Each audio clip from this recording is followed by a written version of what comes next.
Hindi man tayo kasal pero araw-araw pa rin kitang pinipili. Hindi dahil kailangan kundi dahil gusto. Gusto kong gisingin ka tuwing umaga.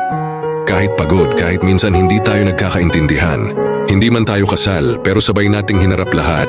Yung hirap, yung pagod. Yung mga gabing tahimik pero mabigat. Sabay tayong natutong maging matatag. Hindi lang bilang magpartner, kundi bilang magulang, bilang magkaibigan, bilang dalawang taong piniling manatili kahit mahirap. Wala tayong seremonya, wala tayong singsing, pero meron tayong mga alaala, mga tawanan sa gitna ng pagod, mga yakap sa gitna ng lungkot, mga planong kahit di sigurado, sabay pa rin nating tinatahak.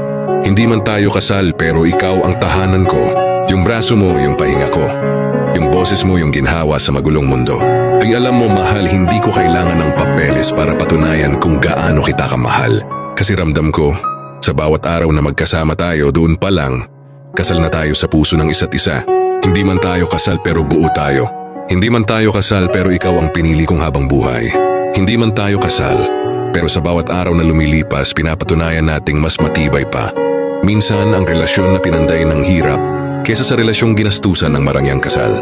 Kaya salamat mahal, dahil kahit sa hirap at ginhawa, ikaw pa rin ang pinipili ko, araw-araw, paulit-ulit at buong puso.